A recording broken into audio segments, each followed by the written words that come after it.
I'm Mike May, and welcome to Conversations. Tonight we have Charlton, Daley, and we're glad to have you here. But now, so who the heck are you? Where are you from? Oh, Charlton, Daley, yes. Originally from Jamaica. Yeah, migrated to United States back in 1994. Oh, I wow. think. Yeah, so I've been here for a while.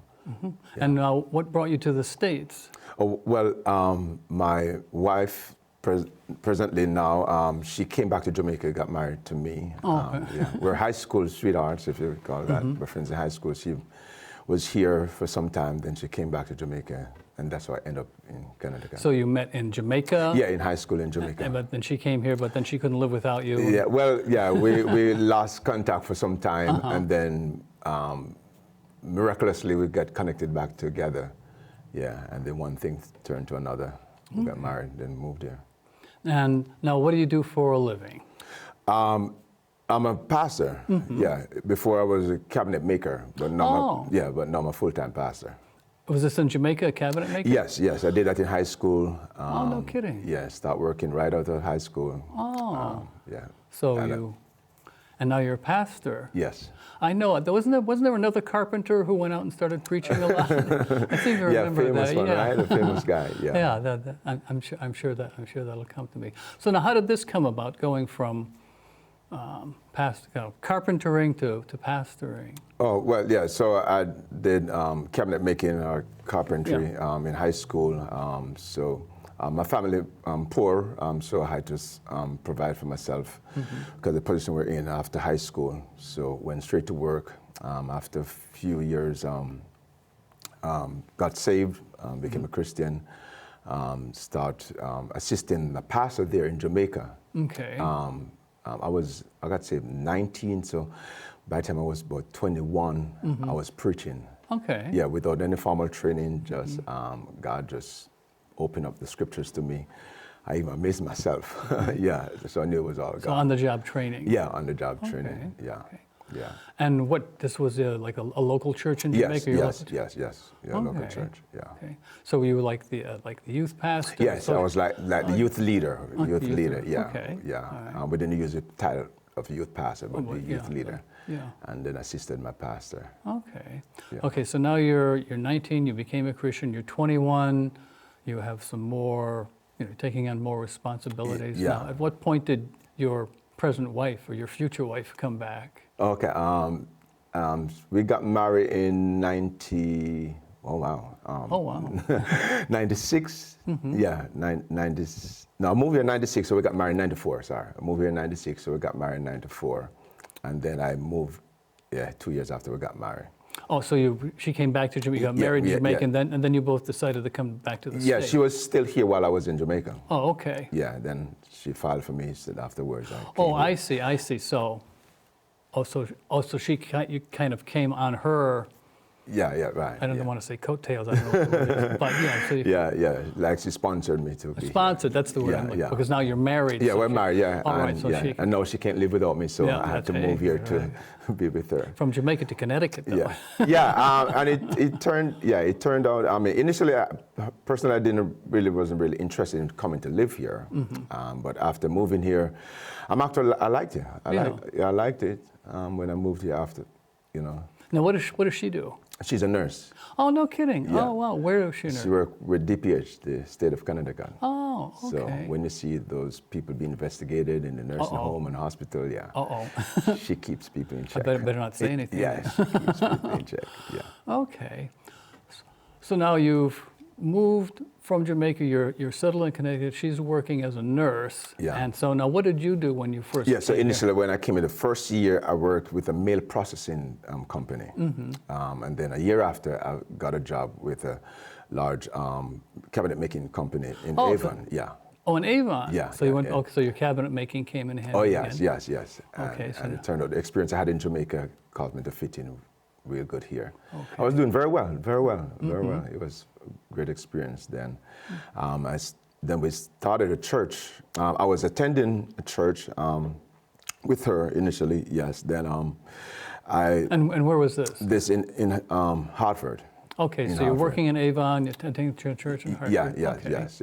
So then I heard I always wanted to learn more about the scriptures, learn more about God.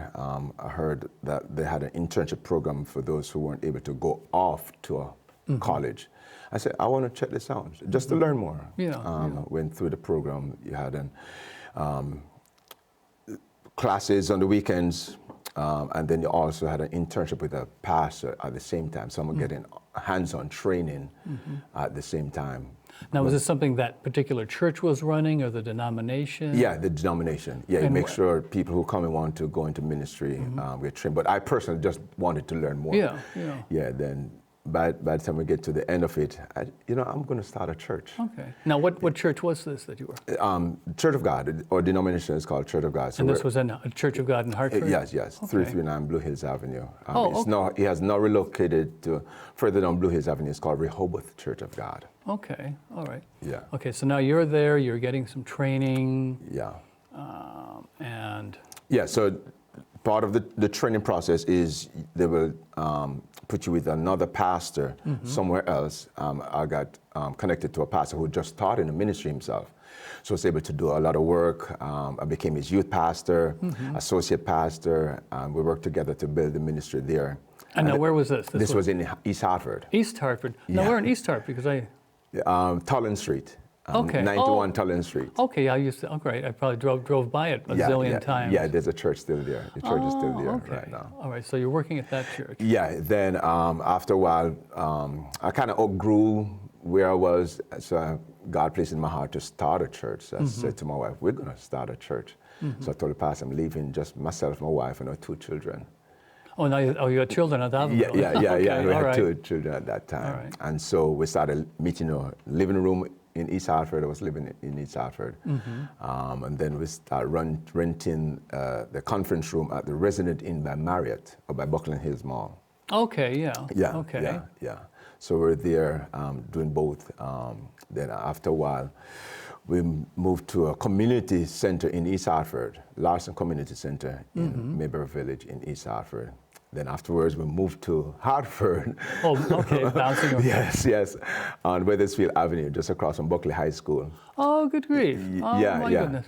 Yes, so that's where we were. And then the building got sold, and we had to relocate again. Okay. Yeah, so we've been around a lot. Then we presently are in Spruce Street, 43 Spruce Street opened up, and so we moved there in 2013. 2013. Yeah. Okay, now we have to take a quick break, but we'll be right back, and you'll tell us about how moving to Spruce Street worked out. Okay, sounds good. Okay. At Community Voice Channel, you learn television production with hands-on experience. Our programming comes from volunteers just like you. For more information on how to volunteer, call 860-645-1454 or visit www.cvcct.org. Don't just watch TV, make it. Welcome back to Conversations. We're with Charlton Daley. Did I say it right? Yes, you did. And you were telling me, okay, you were in Hartford and East Hartford, and the church, now you moved to Spruce Street. Yeah, 43 Spruce Street. 43 Spruce Street, okay. Yeah. Now, how did that come about? Yeah, well, because we needed somewhere to go. We were basically kind of homeless, and God so opened up the door that when that building was available, and so we were able to purchase that building. Oh, you were able to purchase it? Yeah, with the help of a denomination. We got a loan through a denomination, so we do own that building. Oh, okay. Well, that's and you've been there for how long? Yeah, 2013. So this year, 10 years. 10th anniversary. Yeah, 10. Oh, that's neat. Oh, well, congratulations. Yes, thank you. Yeah, and amazingly about that place, while I was at the Resident Inn years before, I would drive out all of Manchester. I drove that street so many times. Saw the church. I said, nice little church. I didn't realize I would end up there. And someday, someday you'll wind up there. Yeah. Okay. Okay. So now, when you first moved in, okay, you're at the church. Your congregation came with you. Yes. And so what happened? Okay, here we are in this new building. Now what? So quite a few congregation came up with us. So now we try to, connect with the neighborhood, settle in. It's different from what we're used to. So we had to, make some adjustment, and so main thing we're doing when we just moved in, get to know the neighborhood, get to know people in the neighborhood, connected with ministry that we're serving the neighborhood. We got connected with Mac Charity right away. Okay, yeah. Yeah. So we're one of their partners. Yeah, it's just to help people in the community. And doing what? How do you help? Yeah, so we help the fund Mac Charity so that they can provide meals, clothing. We do donation to them so they can provide clothing, food, whatever the community needs. Okay. Yeah, because right now, the side church we don't have the infrastructure to do it ourselves. So why reinvent the wheel? Why not Right, yeah, partner with another organization that's already established? Okay. Yeah. Now, what else? So what else has been going on at the church? You've been working with Mac. Yes. Settling in the neighborhood. Yes, and also during that time, even before I started church, I've been involved in prison ministry. Oh, really? Yes. So the only thing that has disrupted that is COVID. Oh, So soon after I just moved here from Rehoboth Church, it was Blue Hills Church of God then, I was a part of the prison ministry team. And then after a few years, I actually was leading the Bible studies on Wednesday evenings at the one of the prison up in Enfield. Which one? Summers. Summers, okay. Yeah. Oh, so you're Osborne, Okay, Osborne Correctional in Summers. Well, it's interesting because I did something like that for a couple of years. I saw something in the paper. They were looking for people to help run a Bible study at the Juvie Hall in Hartford on Broad Street. Yeah. And I called someone and they set it up. So I did that for about a year and a half, like once a week I'd go down. And then COVID hit. Yeah. And that shut things down. I've been wanting to get that going again, but I've just had too many other things moving and such and other things going on. Yeah, so that has been one of the highlights of my ministry, especially going there and then sometimes when these guys get out, they'll contact me, let me know how well they're doing. Right, You know, some of them have become ministers themselves. So they have? Yes. No, well, tell me about that. How did this come about? Yeah, right. So as I said, our group are going on Sunday mornings to do worship service. And this is up in Summers. Yeah, right. And then also on a Wednesday, they would do a Bible study then.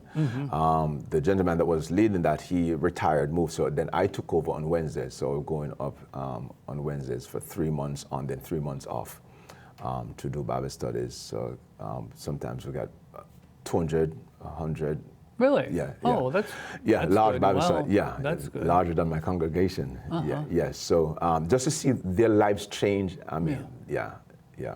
And so you say, now this is someone who was coming to the Bible study, the one who became the minister? Yeah, quite a few of them come on, and every now and then they check with me, just let me know how they're doing. Even just last week, one of them contacted me, asked me to just pray for him. He was going through some challenges. So what's how did this come about? That let's say this particular guy. So he gets out. Did he go for formal training? Yeah, but I don't know the intricacy of how it comes about, but just by the connection, they were just to let me know that they're doing well, let me know that they appreciate, the interaction we have. They were inspired, and so they've turned their lives around. Yeah. So that in itself, brings joy to my heart. I know. I was just reading something in the paper that a lot of people who get out, like 70% or a very large percentage, like within 3 years, they go back in, which is too bad. If there could be something to break the cycle.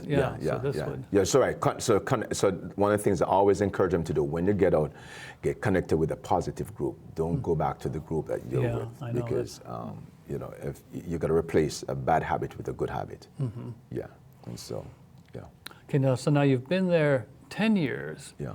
And so what would you like to see next, like maybe down the road a little bit? So one of the things, we all know COVID kind of disrupted a lot of things. Yes. So right now, I want to see more people from the community, from the neighborhood, be a part of the church. So that's been our focus lately, evangelism. So be very, very local again. Yes. Okay. So one of the things I've been doing also since after COVID is to build connection with other churches. Actually, that's how we end up meeting. Yeah, that's right. Yeah, because right. My New River Church. Yes, right. There. Okay, so, that's right. Yeah. I connected with the other churches.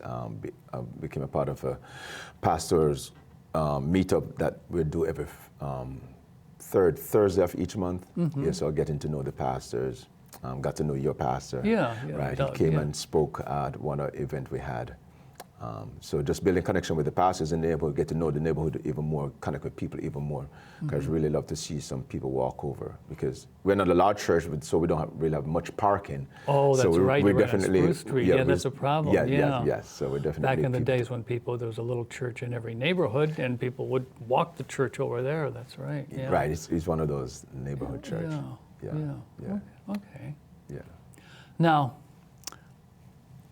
let's see. So you've been a youth pastor, you've been a carpenter, you go to the prison. Associate pastor. Yeah. Okay. Yeah. Have you thought about going on to get like some more training, or maybe to do I don't want to say something else, but to get some more background? Yeah, well, yeah, I've done some online classes. Our denomination have a Lee University that I was able to attend online, so did some classes. We also have a theological seminary, which I've done. So I like to learn, so I'm always learning. Yeah. I'm always learning, try to. So what have you learned lately? What have I learned lately? Yeah. That I don't know much. Yeah. Well, like what's one of the courses let's say you took online? Counseling. Oh, counseling. Yeah, I did a counseling course. Yeah, being a pastor. And that was just before COVID, so it came in real handy before okay. COVID, because since COVID, I've been even doing counseling on Zoom, people outside of church, people. Oh, that's true. You can do it by Zoom now. Yeah. That can be a whole lot easier. Yes. So what kind of things do they teach you on a counseling course? Yeah, well, how to talk to a person, how to listen, because one of the main gifts a counselor should have is listening. And not just listening to just the words, but to the person. Okay. Yeah, because a person communicate with more than just words. All right. Okay, that's good. Okay, we've got to take another short break, but we'll be right back. At Community Voice Channel, you learn television production with hands-on experience.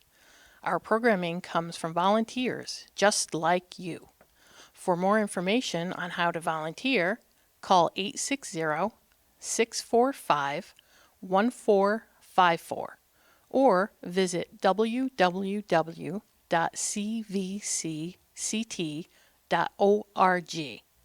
Don't just watch TV, make it. Okay, welcome back to Conversations with Charlton Daley, and you've been telling me about different things. Now, I just want to back up a little bit. Now, you lived in Jamaica for how long? I was born in Jamaica. Born in Jamaica. Yeah. And you lived there for how many years? Yeah, I came here. When you came here? I was 26, 24, yes. So in your early... Yeah, early 20s, somewhere early 20s. It's been a long time ago, I forget. So you go from Jamaica to cold New England. Yes. Just one shot. So what time of year did you come? Summer. It was August. Okay. Yeah, August 24th, I think. Okay, yeah, so you came in the summer, so you had a little bit. Yeah. So then it started to get cool.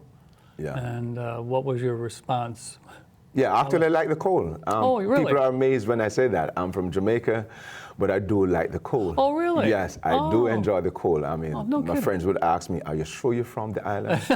Yeah, but where I'm from in the island is one of the most coolest part of the Jamaica. Oh, okay. I'm from the mountain era, central Jamaica, a place called Manchester. Manchester. Okay. Now, do they have snow in Manchester? No, but it gets real cool. It gets real cool. But no snow. No snow. Now, had you experienced snow before? No, first time when I came here. It was snow. Okay, so now that's interesting. So as an adult, I mean, you see it on TV, yes, and you're not. So, but what was your response like the first time you went out walking in the snow? Well, of course, first time amazed. I was seeing it on TV, and then to touch it, feel it. So when it just started to snow, my friend called me. It's snowing. You got to get outside to go check it out. So I went. Yeah. Because I had kind of like the inverse happen. I was born and raised around here. Okay. And I did live in California for a while. But my wife and I, when we got married, my father was generous and gave us enough money. We were able to take our honeymoon on St. Croix, which is in the Caribbean. So we get to St. Croix, and we get to our hotel. And, there's the ocean. We go to the ocean, and we put our feet in, and the water is... Cold. No, it's warm. That one is warm? Okay. It's warm. What time of day was it? This was in October, but it was like bath water. Okay. And because we're used to the water around here.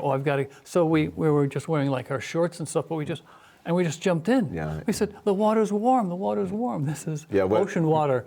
You had a good time in, yeah. We Okay. loved it. But again, just to be warm ocean water, that just didn't, you had to go for a dunk in the ocean to be refreshed. And to feel. Nice. Now, you had said something, this is backing up a little bit.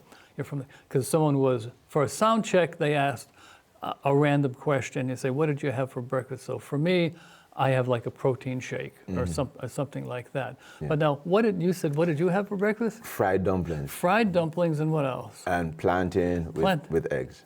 Fried dumplings and plantains. Yeah. Now that would be, for me, that would be a very unusual breakfast, but okay. Is that a typical island? Yeah, it's a traditional, yeah. And what are the dumplings stuffed with? Yeah, it's just flour. It's made into a dough. It's almost like a fried dough. Yeah. And then do you fry the plantain? Fry the plantain. And fry the plantain. Yes, and had some eggs today. But you don't like coffee, you said. No, I don't like coffee. But you would have tea. I like tea. Okay. Now, isn't Jamaica a good place for coffee? We grew coffee. We had a coffee plantation in my home. Oh, no kidding. Yes, we did. We had a coffee plantation. Tried coffee, didn't like it. Oh, really? So you just... Yeah, but we farmed it, sold it. Oh, you mean your family had a place? Yeah. Oh, that was like a family business? Yeah. We had a large property. Oh, no kidding. Yeah, so we grew coffee plants. But you didn't have just your own No, I product? tried it, but didn't like Really? it. Okay. No one says you have to. And I've tried it since I came here too, and still. Oh, really? Okay. Yeah. Well, not under any obligation to. Yeah. So now, what would you say what was a striking difference between living in Jamaica and living in Connecticut? Not necessarily good or bad, but this is very different. Change of the weather. So I have to have I have to have clothing for different seasons. In Jamaica, one set of clothes. That's right. Yeah, one set of clothes are all year. We have summer all year round. That's right. Yeah, Okay. yeah, All right. So you have to have at least 3 sets of clothing. Yeah. And okay, so clothing. What might be something else? Food. Okay. Yeah, because especially where I'm from, all our food is organic. Oh, okay. Yeah, most of our food we plant ourselves. Then we come here, realize the food is different. Different. Tastes different. Oh, you can taste it. Yeah, those one that's not organic. Everything's packaged. Yeah. Okay. Yeah. So when I go back home, I really appreciate what I had even more after coming here. So now, what is it that you really appreciate when you go Fruits. back? Fruits. What kind of fruit? Mangoes. Mangoes, that's true. We don't have wild mangoes here, no. Yeah, what comes close when I go to Florida. I have family in Florida, so I get some mangoes from Florida. Because they can grow mangoes in Florida. Yes. Some mangoes, okay. What else? Oranges. Oh, that's true, there's no oranges in Connecticut unless they're... So we get it from Florida also, or it's processed, so. I remember when I lived in Southern California, and the first time I saw a lemon on a tree, I went, who put that lemon on the tree? Intellectually, I knew lemons grow on trees, but to see it... The first time, right? And then there's a whole bunch of them. I says, is somebody pranking me? And then the first time I saw a grapefruit on a tree, I went, wait a minute, that's gotta fall off. Although as a side thing, a friend of mine who was born and raised in Southern California, I took a trip with him. We went to visit his brother up in Oregon or something. We were driving, and we were up in Oregon. And we were having a picnic out in the backyard, and he kept saying, wow, Mike, did you see that apple tree? And I went, yeah. Boy, that is a really great apple tree. Yeah. I said, I'm going to get out my camera and take a picture of the apple tree. And I thought, what is it, shaped like a heart or something? But then I realized lived in Southern California his whole life, which is extremely dry. He's never seen an apple tree before. Okay. So for him, seeing apples on a tree was like me seeing the lemons on the tree. It was just, oh, wow, look at that. That was something very, very, very, very striking. Yeah. Okay, so now we're getting near the end. Is there anything you'd like to leave people with? Yeah, well, I would love for them to come and check out our church, Okay. 43 Spruce Street in Manchester, Solid Rock Church of God. Okay. Yeah. All right. So you're very, very local? Yes. Okay. Yes. I've been on the IHS radio station to do some of their Bread of Life programs, so I've been on that a few times, but for the most part local. We're on Facebook and YouTube also. Okay. Well, that's what we're trying to do here for local things, extremely local things. Okay, so Charlton, thank you for joining us. Hope to have you back sometime. Tell us more of what's going on. And we want to thank you for joining us. Good night. Thanks. Thank you.